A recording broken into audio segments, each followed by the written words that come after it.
한번 이제 네. 이게 이제 시작에 불과하고 아이고, 네. 아이고 큰일 났네. 중간에는 이제 어떻게 되냐 이제 욥이 그렇게 자기 종기가 막 일어나고 아내도 떠나고 정말 아무것도 없어요.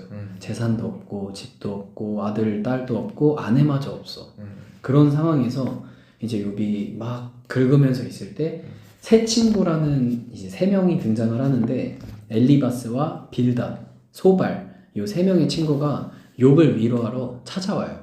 근데 이 세 명이 어디서 찾아오는 이 각자 그 세 명의 이 장소가 다 달라요. 고향이. 그래서 보면은 어디에서 이렇게 찾아왔다 하는데 되게 멀리서 찾아오는 거예요. 요 세 명이. 그래서 요 세 명이 욥을 찾아오고 그래서 요 세 명이 찾아와서 첫날 이제 처음에는 욥을 알아보지도 못해. 너무 심하게 얘가 욥인지 모르. 왜냐면 망가졌어. 욥은 뭐 이게 다른 사람들 막 도와주고 뭐 악한 자를 뭐 부시고 이런 진짜 딱 그 선한 캐릭터였는데 욥이 얼마나 누추하고 얼마나 피폐하면은 욥을 알아보지도 못하고 그냥 지나쳐버려.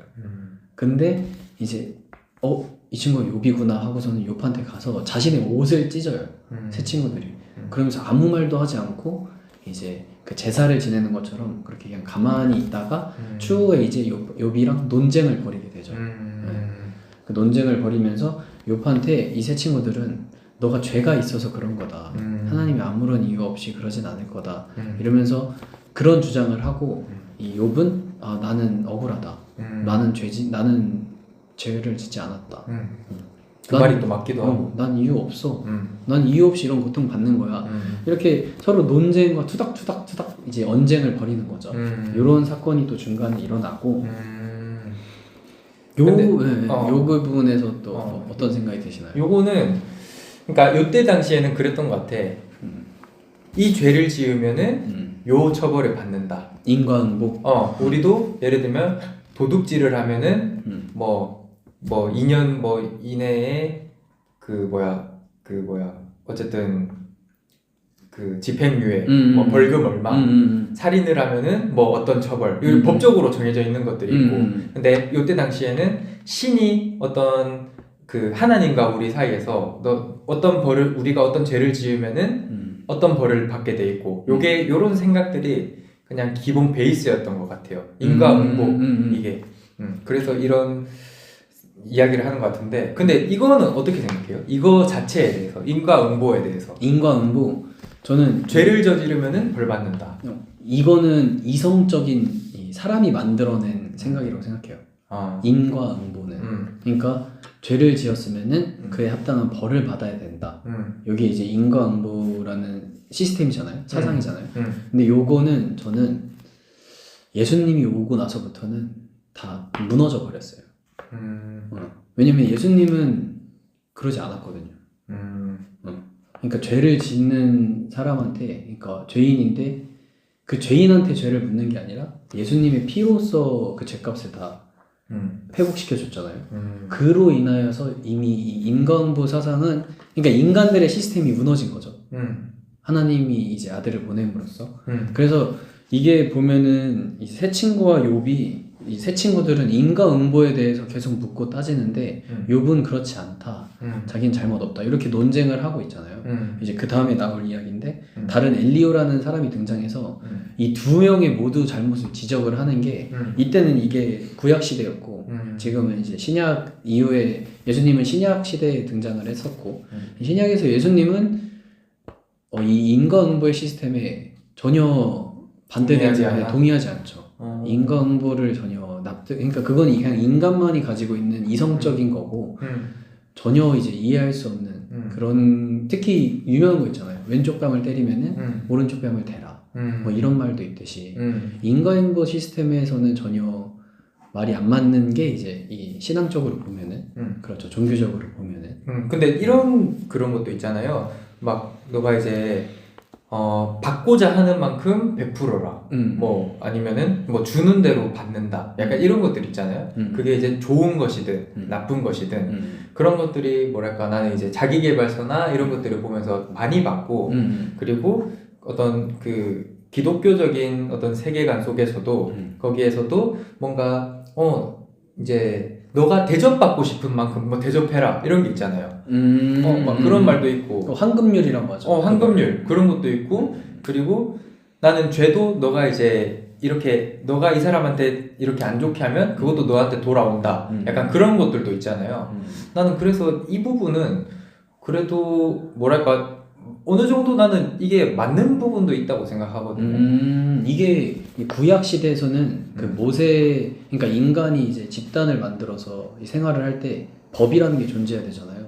그 법에는 이런 인과응보적인 법 시스템이 많았죠. 처음에 일어났을 때 모세 때도 그렇고 뭐 누군가 너의 가족을 죽이면은 그에 합당한 이제 바로 그러니까 죽일 수 있는 거죠. 누군가를 살해를 하면은 자신도 살해를 당하는 게 이제 인과응보이죠.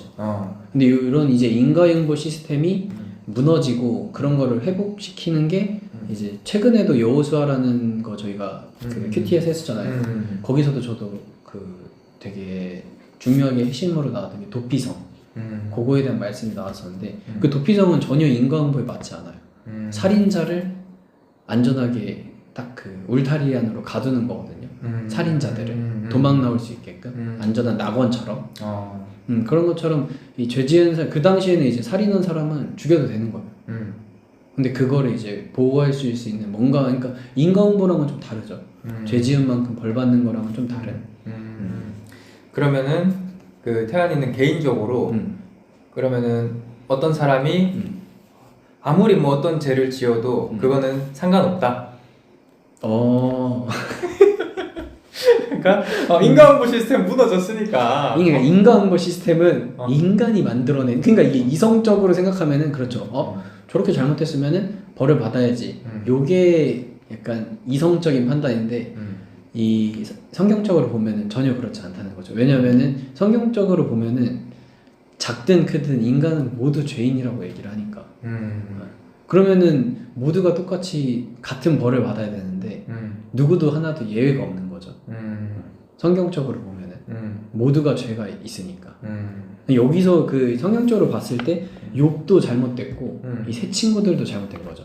세 친구들은 인과응보를 탓하니까 잘못됐고 욥은 자신이 죄인임을 인정하지 않았기에 하나님이 보시기에 잘못됐고 그렇게도 해석할 수 있지 않을까. 그거는 너가 욥이 아니어서 그렇다. 너가 욥의 입장이 돼봐라. 내가 진짜 이렇게 했는데도 일단은 욥이 아니어서. 그렇죠. 저도 제가 욥이면 이런 생각 이거 그냥 그렇죠. 성경적으로 어쨌든 그렇게 이제 받아들여야 된다. 그렇죠.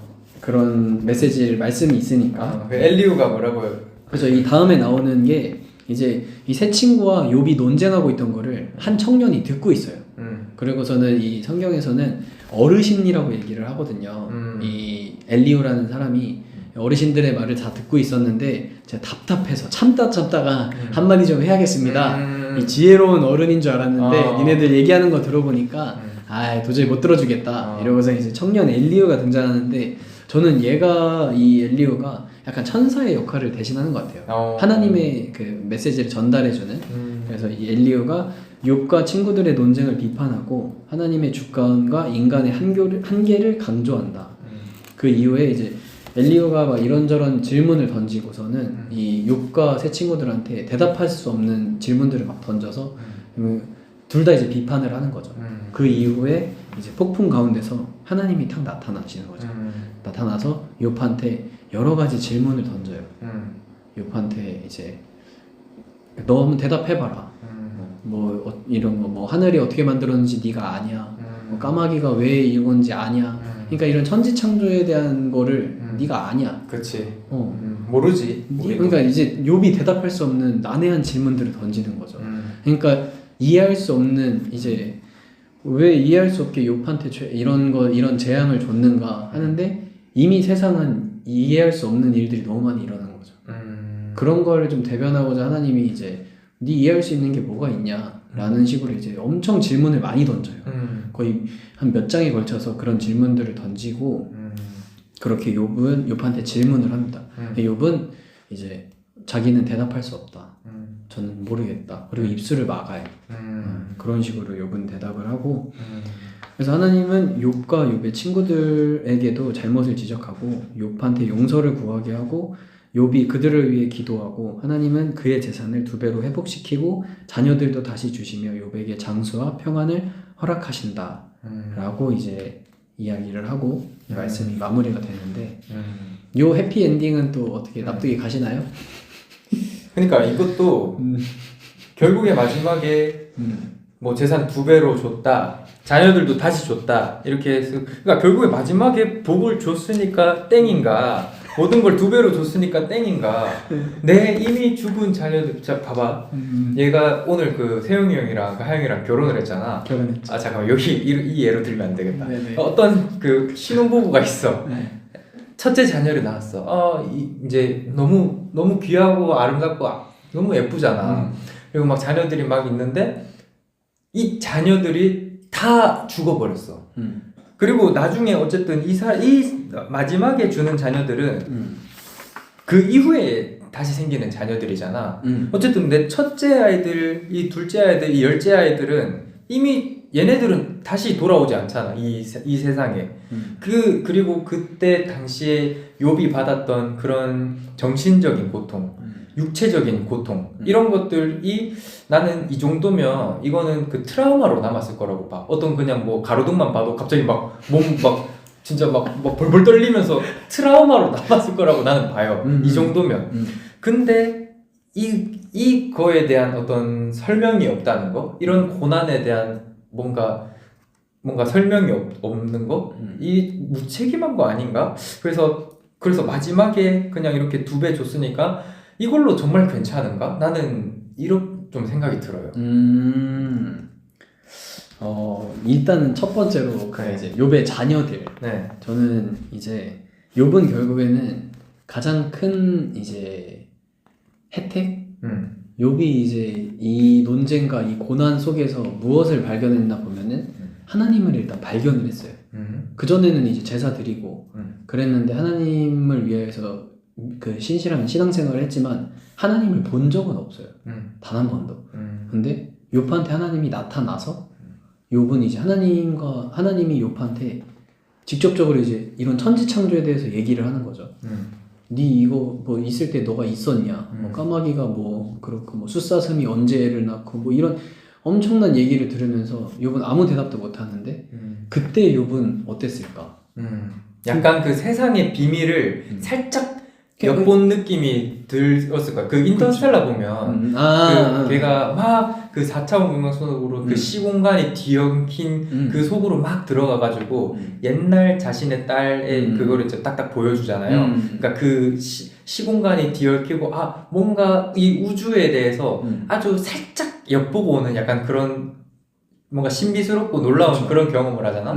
그 하나님을 봤을 때, 그러니까 하나님이 지금 우리가 살고 있는 옆에서 뿅 나타나서 이게 아니라 뭔가 다른 차원의 어떤 그런 뭔가 그거를 살짝 보고 왔을 것 같아. 그 욥은 요 하나님 봤을 그렇죠. 때. 이 욥이랑 또 세 친구들 그리고 이 엘리오라는 요 5명은 하나님을 직접 경험한 거죠. 만나고 하나님이 이 천지창조를 설명해 주는 걸 직접 들은 인물들이죠. 거의 유일무이하다고 생각해요. 그렇지. 요 성경책에 나온 아주 이 5명은 유일무이한데 요 자녀들이 그러면은 이 욥은 확실히 안 거죠.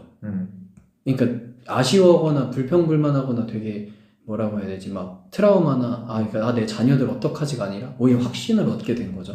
얘네들은 하나님 품 안에 있겠구나 라는 확신이 드니까 오히려 감사한 거죠. 하나님이 와서 얘기를 해주니까. 그러니까 전혀 아쉬워할 게 없는 거죠. 그러면은 나는 태연이한테 2가지 선택지를 줄게요. 자, 빨간 약을 먹으면은, 자, 빨간 약이랑 파란 약이 있어요. 왜? 얘기해보세요. 네, 빨간 약을 먹어. 그러면은 정말 하나님이 보이고 근데 하나님 보이고 이걸 확실하게 내가 알게 됐어. 근데 그렇지만 내가 그 극심한 고통, 너가 낳은 자녀들이 싹 다 죽어. 네가 정말 고심하고 기도하고 만난 그 아내는 하나님을 저주하고 막 욕하고 뽑으면서 너를 욕하고 떠나버리고 그 네 온몸에 지금 종기가 나가지고 진짜 잠도 못 자.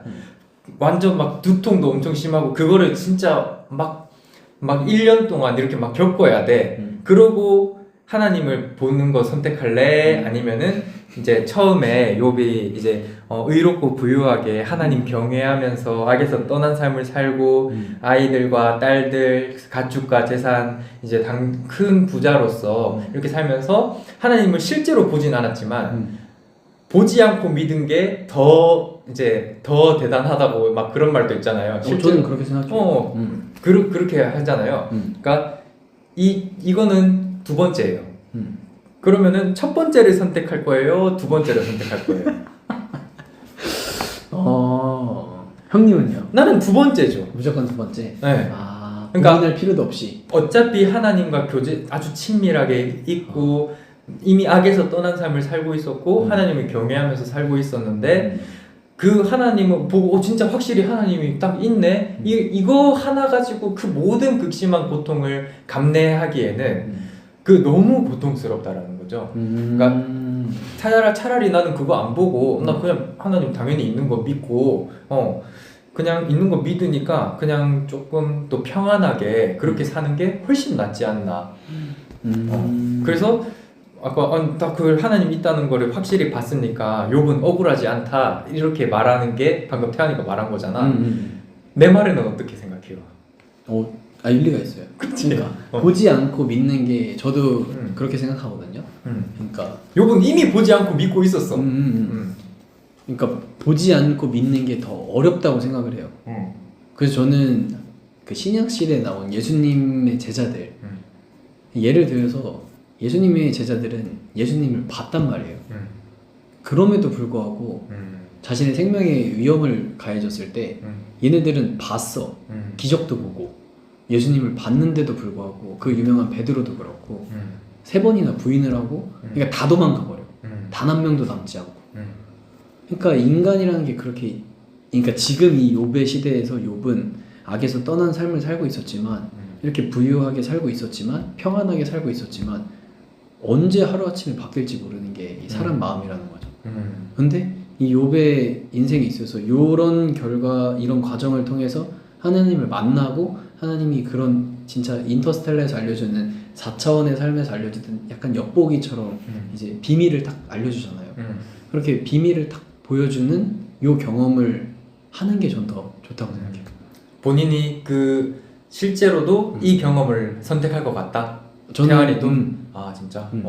그런 고통과 이런 그러니까 겪는 그런 것들에 비해서 저는 그게 더 값진 거라고 일단 생각. 근데 막상 그게 닥치면 더 어렵겠죠. 근데 더 값진 게 뭐냐라고 하면은 알지 못하고 보지 못하고도 믿을 수는 있겠지만 알고도 보고도 이게 믿음이 흔들리고 도망가는 걸 이미 우린 성경책에서 알려주잖아요. 그리고 특히 그 12제자라는 제자 중에 제자 또 베드로 그 제자 중에서 그 무리를 걸은 베드로도 부인을 하는 와중에 이 보지도 않고 그냥 수천 년이 지나서 책으로만 알고 경험도 이제 뭐 그렇게 막 진짜 하나님을 눈앞에서 보지도 않았고 예수님을 눈앞에서 보지도 않았는데 그런데 그런 고통과 그런 시간들을 통해서 경험할 수 있다? 그런 선택지가 있으면은 그런 선택 전 할 수 있다고 생각해요. 그런 선택을 할 것이다. 그런 선택을 할 것이다. 아 진짜? 그렇게 대단한데? 네. 그렇구나. 쉽진 않네요. 어려운데 아무튼 네. 이렇게 욥기가 되고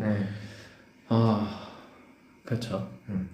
그래서 결국에는 우리가 이 얘기하다가 이제 넘어왔는데 마지막에 결국에 복을 주셨으니까 괜찮은 것이냐 이거에 대해서 이제 이야기를 했었는데 이거는 그래서 그 복뿐만이 아니라 이제 태환이가 이제 얘기한 것이 더 중요한 게 진짜 하나님을 경험하고 하나님을 말씀하시는 거 경험하고 이 세상에 대한 정말 그 질문 이 하나님과 이 세상이 정말 우리가 상상할 수 없을 만큼 너무나 거대하고 크고 이런 것들을 이제 욥이 좀 알게 된 것이 더 값지다. 이런 이제 이야기를 이제 태환이가 했어요. 근데 저는 그렇게 납득은 안 되는 것 같아요. 그쵸, 납득은 안 되죠. 저도 이 이야기 욥기가 납득이 전혀 안 돼요. 이해가 되지 않고. 근데 하나 진짜 배울 건 뭐냐면은 이 욥의 믿음. 이게 나는 너무너무 대단한 것 같아요. 그쵸. 저도 이 말씀을 통해서 어쨌든 각자 막 메시지가 다를 거고 받아들이는 게 다를 건데 저도 요 욥기를 통해서 가장 큰 메시지는 진짜 이 믿음, 정말 이 까닭 없는 믿음, 이 이유 없는 믿음, 요거를 정말 배워야 되지 않나 라고 생각을 하죠.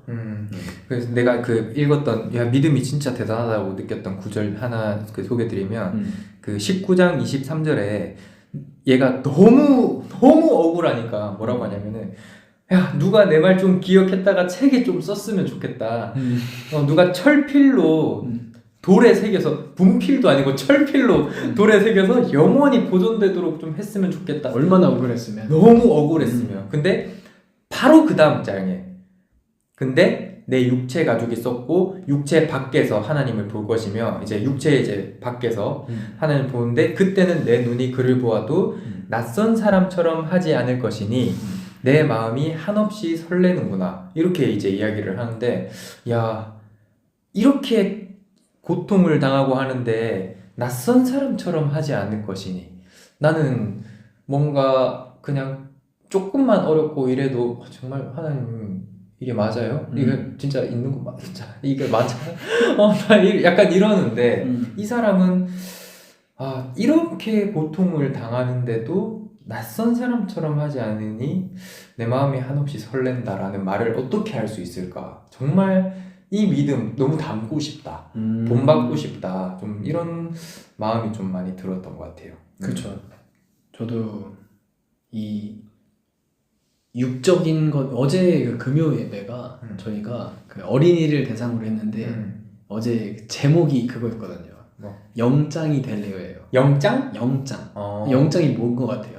영적인 장? 그렇죠. 영혼장. 영혼장. 그러니까 어제 이제 얘기 주제가 영혼에 대한 중요성과 우리는 뭘 중요하게 여기고 살아가야 되는지 어린아이들한테 얘기를 하는데 이 막 육체적인 거, 본질이 뭐냐, 우린 뭘 중요시 여기면서 살아가야 되냐라고 이 퀘스천을 던졌을 때 우린 영혼을 중요시하면서 살아가야 되는데 많은 사람들이 이 육적인 것들에 많이 초점을 두고 살아가는 거죠. 근데 이제 본질적으로 이 욥은 알고 있었던 거죠. 이 육체적인 것은 일시적이고 한시적인 거고 우린 영원한 영적인 것이 존재하니 그 영적인 것을 생각하면은 설레는 거죠. 아무리 지금 육체적으로 고통스럽고 괴로워도 그런 메시지가 있지 않나. 방금 또 이 얘기를 들으면서 드는 생각은 내가 정말 노력을 해보았나?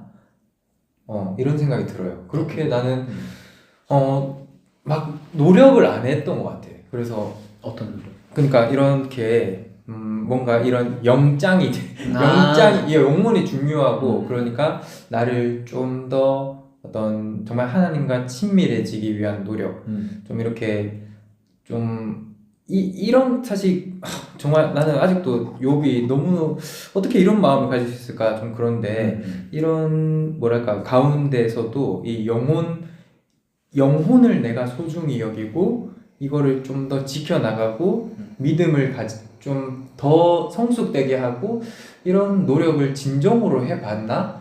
나는 그냥 내가 원하는 대로 그냥 하지 않았나? 그러니까 내가 그게 좋았기 때문에 그런 어떤 선한 쪽이나 이렇게 가는 게 내가 마음이 이끌렸기 때문에 글로 갔었던 거 아니었나? 내가 좋아하는 대로 하는 게 했던 거 아니었을까? 좀 이런 생각이 오늘 좀 들었는 것 같아요. 좀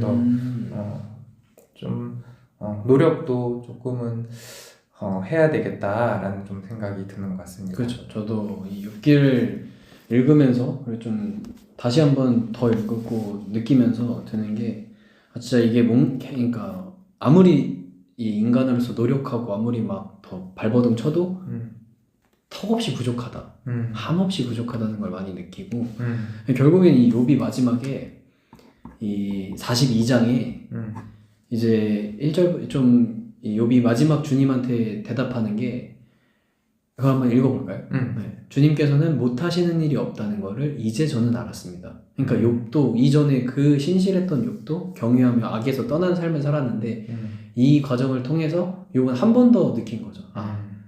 이 정말 못하시는 일이 없다는 거를 다시 한 번 느낀 거죠. 그 전과는 다르게. 그리고 계획은 어김없이 이루어진다는 걸 그리고 잘 알지도 못하면서 감히 주님의 뜻을 흐려놓으려 한 자가 바로 저입니다.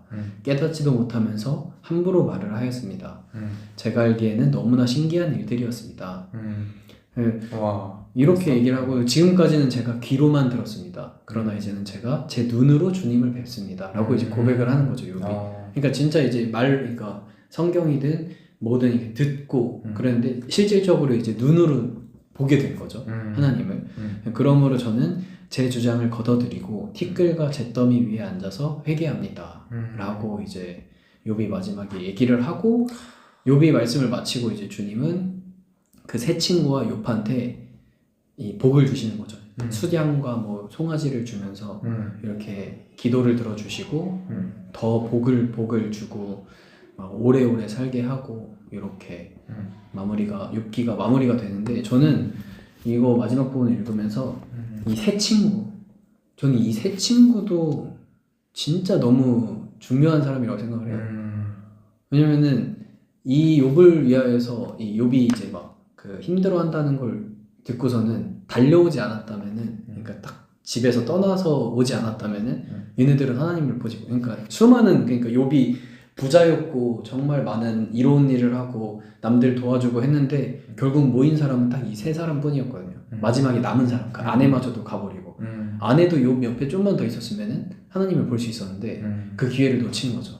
아내는 아까 형님 말했듯이 현실적 그러니까 지극히 당연한 선택이야. 인간으로 보기에는 사람이 보기엔 근데 이 한순간의 선택으로 아내는 떠나버리고 나서는 그 조금 있다가 일어나는 하나님이 오시는 일을 이 아내는 보지 못해.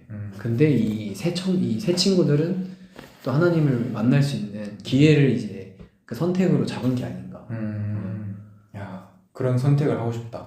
그렇죠. 이게 얼마나 좋은 선택이야. 얼마나 이게 값진 선택이고 귀한 선택이야. 야, 방금 그 마지막에 욥이 그 말하는 그 있잖아요. 영화 같다. 그렇죠. 욥기 자체가 되게 영화 같고 이 삶 자체가 결국에 우리는 이 욥기를 통해서 욥이 지금까지 어땠고 욥의 그 끝이 어땠는지 이거를 이제 다 볼 수 있었잖아요. 그치. 한편의 영화처럼. 근데 우리는 지금 한 인생의 3분의 1 정도 지점에 왔어요.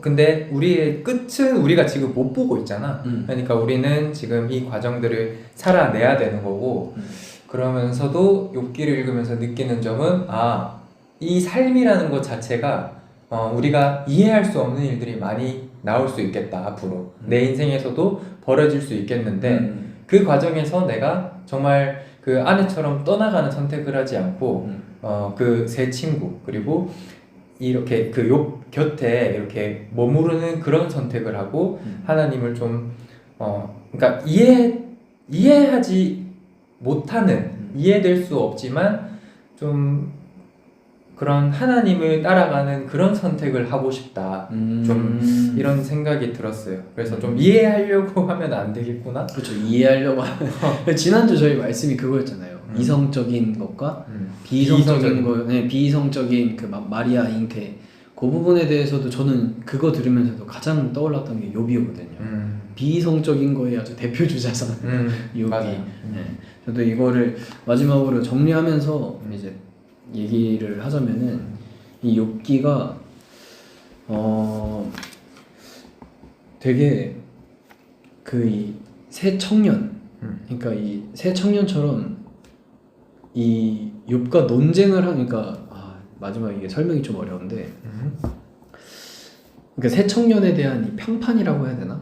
그러니까 이 교회를 이 욥기를 읽고 막 새 청년에 대해서 물어보면 새 청년은 잘못됐다고 얘기를 하더라고요. 저희 어제 이제 금요일에 끝나면서 저희 어머님이랑 욥에 대해서 왜냐면 오늘 욥에 대해서 얘기를 할 거니까. 진짜? 네. 어머니한테도 이런 거 한다고 얘기했어? 이거 하는 건 얘기 안 하고. 욥에 대해서. 엄마 욥기 어떻게 읽었어? 이렇게 하면서 욥기 이렇게 읽었지 이렇게 막 얘기를 해주시는데 그럼 새 친구들은 어떻게 생각해? 이러니까 그 친구들은 잘못됐다는 거예요. 왜냐면 그 친구들은 욥과 논쟁하고 욥한테 계속 그 너 죄 지었잖아 회개해 이렇게 계속 강요해서 이 새 친구들을 그렇게 좋게 생각을 안 하는 거예요. 나도 약간 그렇게 생각해. 근데 이 새 친구들 저는 이제 그래도 끝까지 이 욥이라는 친구 옆에 남아서 그런 논쟁이, 그러니까 좀 하나님이 보시기엔 지혜롭지 못하고 좀 무식한 논쟁일지라도 그래도 이 친구들이 그 전하고자 하는 거는 욥한테 너 하나님한테 돌아가 이거였거든요. 너 회개해 이거야.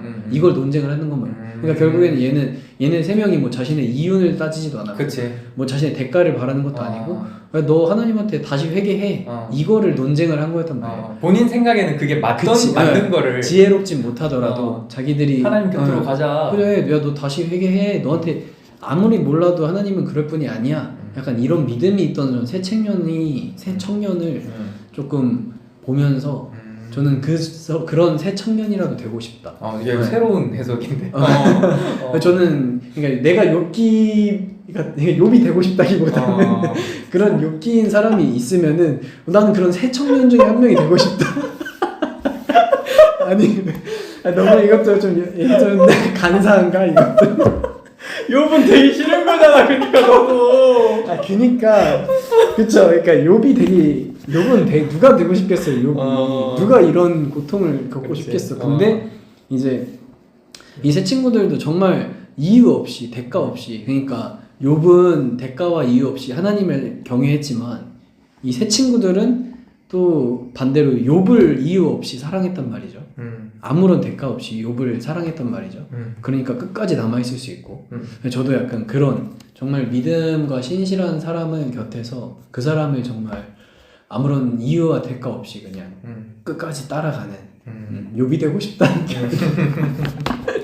네, 아무튼 저는 그렇게 이 욥기를 총 정리하면서 다시 한번 읽게 된 그렇게 한번 묵상을 해봤고, 이렇게 또 나누면서도 또 많은 생각이 들긴 하네요. 여러 가지. 좋네. 그러네요. 네, 저는 이제 오늘 욥기에 대해서 그냥 딱 이야기를 하면서 이제 끝까지 욥이 이제 마지막에 딱 하나님에게 이제 천국 가기 전에 하나님한테 딱 고백하는 그런 것도 그렇고 뭔가 좀 내려놔지는 것 같아요. 이렇게. 그리고 내가 좀 이해할 수 없는 일들, 내 삶을 결국에는 내가 아무리 주관해봤자 이 하나님의 말 한 번에, 사탄의 어떤 그런 거 한 번에 내 인생이 어떻게 될지 모르는 거고, 그러니까 조금 약간 슬픈 것도 있는 것 같아. 약간 그런 것도 있고 좀 허무하기도 하고 이게 좀 아름답기도 하고 약간 뭔가 좀 복잡하기도 해. 안타깝기도 하고 마음이 약간 복잡해지는 욥기인 것 같아요. 근데 어쨌든 앞으로 내가 이제 살아가야 될 텐데 지금 3분의 1까지 왔고 내가 이제 욥기가 아니라 그 신영제기라고 쳤을 때는 지금 이제 3분의 1 정도로 이제 써여져 있는 거잖아요. 그쵸. 그래서 이제 그 앞으로 3분의 2가 남은 그 신영제기가 이제 남아 있는데 내 욕심 같아서는 그 과정이 좀 평안하고 이러기를 바라는데 절대 그렇지 않을 것 같아. 어쩌면 지금까지 겪었던 힘듦이나 아픔이나 이런 것보다 더 아픔, 더 고통스러운 것들이 나를 기다리고 있을 수도 있겠다라는 생각도 드는데, 근데 이런 욥기를 보면서 조금 마음에 좀 위안을 얻는 것 같아요. 야, 욥을 봐. 욥도 이렇게 그것들을 다 인내하고 이제 결국에는 하나님 이제 내가 알았습니다. 완전 그 두 손을 뻗어서 하나님한테 항복하고 이제 찬양하고 이제 이렇게 마지막에 결국엔 이렇게 된 것처럼 나도 그 과정들을 한 걸음 한 걸음 좀 이겨내기 위해서 조금 지금부터 좀 더 성장하고 성숙해야 될 필요가 있겠다 이런 생각도 들고, 그리고 결국에는 근데 지난주 우리 회사에서 예배 드릴 때도 말했는데 그냥 좀 차라리 빨리 죽고 싶다 막 이런 말도 했었거든 회사에서. 그러니까 이것도 보면서 내가 지금 아직 3분의 1이구나 하면서 살짝 허탈하기도 한데 왜냐면 그 기다리고 있는 그 삶이 분명히 그 시련이나 이런 것들이 분명 기다리고 있거든요. 큰 어려움들이. 그 과정들이 조금은 좀 겁이 나는 것 같기도 해요. 좀 불안하기도 하고 좀 마주하고 싶지도 않기도 하고, 그렇지만 좀 어차피 내가 이제 믿음의 자녀라면 내가 그래 하나님이 나한테 이걸 주셨으니까 분명히 뭔가 나를 통해서 뭔가를 하나님의 선한 뜻을 이루는 데 쓰인다면 내가 그래 목숨 걸겠습니다. 이런 마음으로 좀 살면은 좋겠다라는 생각이 드는 오늘 이야기였습니다. 좋네요. 어렵네요, 욥기. 근데 재미있어요, 욥기가. 그러니까. 네. 그리고 이런 뭐라 해야 되지? 재밌고 이해 안 되고 납득 안 되고 막 이런 주제들을 할 게 정말 많아요. 그래요? 네. 아니 성경책에 납득 안 되는 일들 저는 개인적으로 너무 많아요. 네. 좋네. 네, 너무 많아요. 다음에 또 좋은 주제 있으면은 또 한번 해주시고. 그래서 오늘은 욥기에 대해서 한번 우리 태안이랑 이야기 나눠봤습니다. 그래서 오늘 한번 거의 지금 뭐 1시간 넘었나요? 1시간 넘었나요? 많이 했네? 네, 아니 1편, 2편으로 1편에 뭐 네. 저희 이제 1부 하고, 올리고 2편 뭐 주제 욥기로 해서 그렇게 하면 하면은 될 것 같아요. 그래서 저희가 이렇게 그냥 크리스천적인 어떤 기독교적인 그런 것 가지고 주제들 가지고 이렇게 나누고 또 하는 거와 또 괜찮을 것 같아요. 저도 그래요. 그래서 오늘은 내가 이거를 이제 올린 다음에 내 교회 인스타 있잖아. 거기다가 한번 그 스토리에다가 그냥 링크만 태그해가지고 요거 만들어지면은 이제 우리 교회 친구들 한 번씩 들어보라고 하고 그리고 한 번씩 또 초대하고 건덕지를 한번. 아니 그 사람들이 그러니까 이제 약간 이걸 초대를 해보니까 이게 초대해서는 쉽지 않아. 그러니까 누군가가 자발적으로 그럼 뭐 궁금한 사람을 초대해야겠어. 그러니까 아예 궁금하지도 않고 뭔지도 모르고 그런 사람들한테 막 팟캐스트 하자 이러면은 내가 봐도 좀 힘들 것 같아. 내가 생각해도 부담스러울 것 같아. 그래서 이게 뭔가 궁금해하고 뭔가 호기심 있는 친구들한테 이렇게 좀 적극적으로 약간 꼬셔가지고. 좋네요. 그러면 우리가 이걸 한다는 것 자체는 좀 알릴 필요가 있으니까. 저도 요 링크를 제 유튜브에다 올리고 좋아. 이렇게 저렇게 올려보고 해봐야겠네요. 알겠습니다. 그러면은 또 다음에는 또 뭐 언제 될지 모르겠지만 그렇죠. 아마 다다음 주 뭐 빠르면 다음 주? 네, 빠르면 다음 주 아니면 늦어도 다다음 주에는 또 그러니까 저도 처음에 뭔가 걱정을 많이 했어요. 아무도 안 와서 근데 진짜 둘이 하겠네. 약간 원래 우리 생각이 딱 둘이 할 거였잖아요. 맞아. 근데 막상 둘이 하려니까 이거 1시간 동안 오디오를 다 채울 수 있을까? 했는데 생각보다 너무 뭐라 해야 되지? 괜찮아. 재밌어요. 주제도 재밌었고 괜찮네요. 그래서 어쨌든 없으면 우리 둘이 하는 거야. 이끌어 나가는 거야. 이게 메인으로. 그렇지. 이게 메인인 거야. 이렇게 하고 다음엔 또 어떤 재밌는 주제를 한번 또 제가 잘 생각해보고 서로 이렇게 의견을 하고. 좋습니다. 그리고 이거를 어떻게 기독교 이런 채널로 이름을 한번 생각해보는 거에 필요할 것 같아요. 그래서 지금은 일단 임시로 올려놓은 거니까 조금 더 생각해가지고 한번 해봅시다. 일단 끝나고 얘기 한번 해볼게요. 네, 알겠습니다. 네, 오늘도 고생 많으셨고 저희는 또 다음에 뵙겠습니다. 뵙겠습니다. 고생하셨습니다. 안녕.